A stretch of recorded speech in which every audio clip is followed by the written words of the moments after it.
Thank you so much for coming. My name is Lucas Cheadle. I'm an assistant professor of neuroscience at Cold Spring Harbor Laboratory.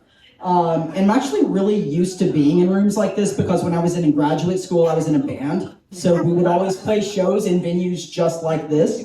And this would be a really good crowd for us. So today I want to talk to you about how your immune system communicates with your brain. But first I'm going to introduce myself. So again, like I said, my name is Lucas Cheadle. I'm actually from rural Oklahoma. That's where I grew up, born and raised. A little town called Ada, Oklahoma, which is the headquarters of the Chickasaw Nation. If you're trying to think about where that might be, think about flying into Dallas and driving 2.5 hours north. And so it's a fantastic place to grow up, but there weren't always, the most advanced educational resources in the area. But in high school, I was fortunate to go to a boarding school focused on science and mathematics. And when I did that, that's where I really fell in love with neuroscience. And so the rest of my sort of life is kind of painted in that picture. I went to a small liberal arts school for college. Then I did my Ph.D. at Yale, right across the harbor. And I studied the development of the brain in my Ph.D. Then I went to Harvard to do a postdoc. A postdoctoral fellowship, this is just another sort of training step between when you get your PhD and when you're ready to become a faculty member. You just get additional experience doing that. So in 2019, I started looking for a home for my own laboratory, and I found one at Cold Spring Harbor.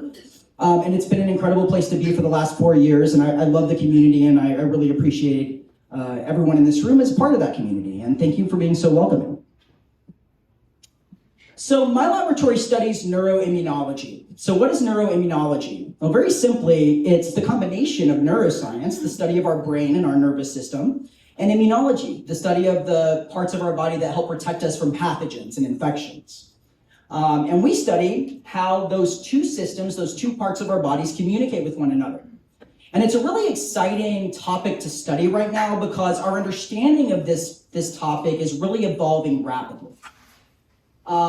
Now, classically, and you may have heard this term, the brain was considered to be a site of immunological privilege.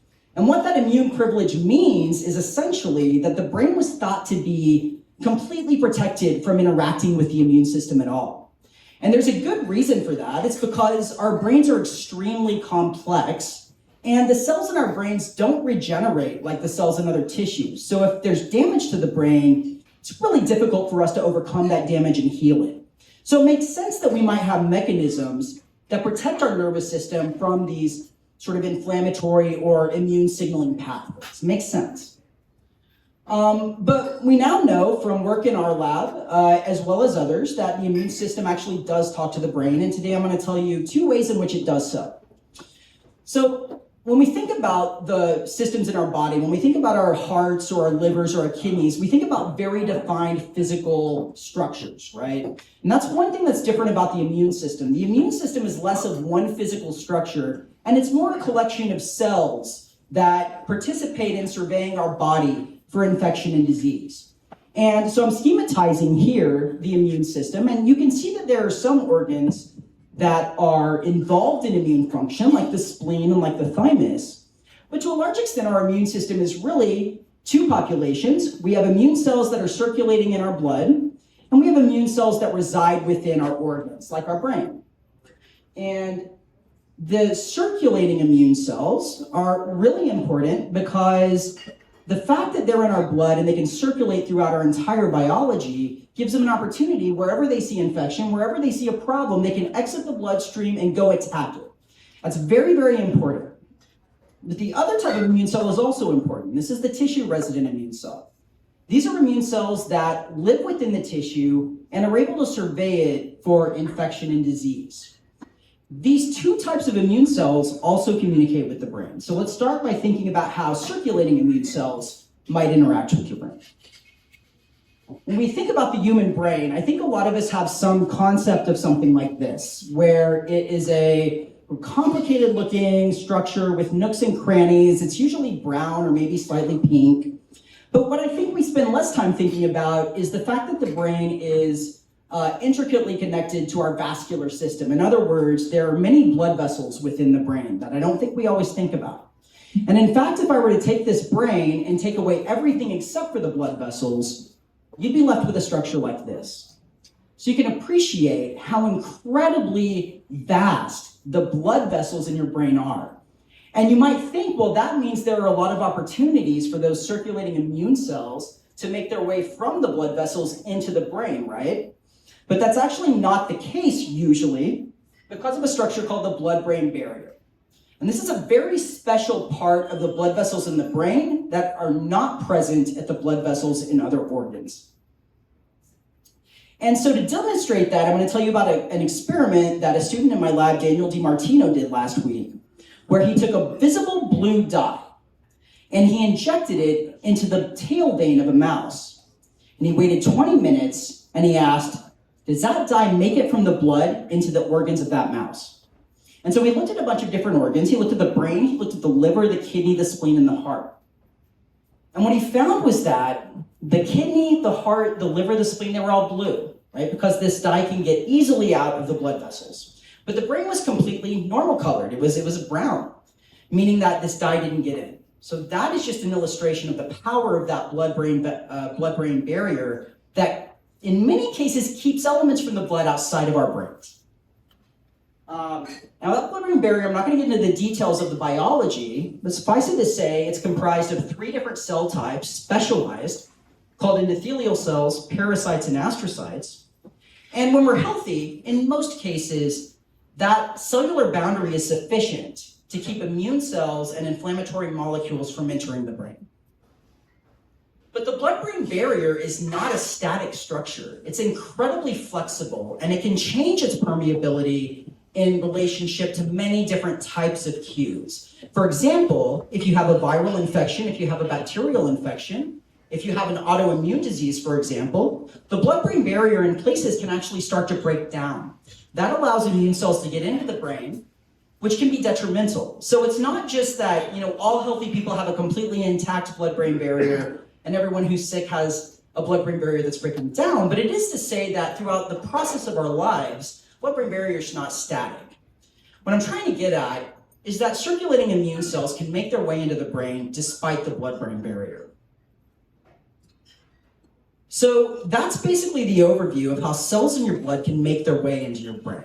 But there's another way that immune cells communicate intimately with your brain cells.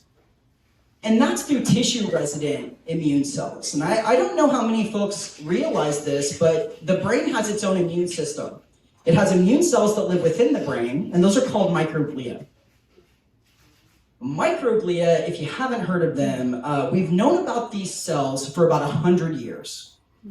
And we've thought of them as playing an important role in brain immunity. What I'm showing you here is an example of a single microglia, a picture that we took from a mouse brain. The microglia is in blue. The circle in the middle is the cell body that has all the organelles you've heard about as a student in cell biology class. And then you notice that it has all these processes that branch off of that cell body, like an octopus almost. Those are the processes of the microglia. And they are incredibly dynamic. They are constantly moving around. And they're doing that because they're sensing the brain environment for signs of infection, for signs of injury. And what I'd like to do is show you a couple of movies of how incredibly dynamic these cells are. What I want to show you are 2 examples of microglia in your brain. So what you're going to be watching is a microglia in fluorescence, or mini microglia in fluorescence. You're going to see an injury made to the brain, and you're going to see the microglia move towards that injury very rapidly. So again, this is actually a brain slice, a living brain slice from a mouse. These are microglia. This is an injury. So as soon as there's an insult, as soon as there's an injury to your brain, those microglia immediately respond. One of the things I think is so neat about the fact that microglia are dynamic is I realized in putting together this talk that I think we often think about ourselves walking around like there's not movement happening inside of our bodies, inside of our skins, inside of our brain. So it really highlights that our bodies really are living creatures that are constantly moving and adapting. I have another example video of a similar process that I want to show. Very similar thing, just a different example. So that's the injury. and the microglia go towards it. It'll replay as well.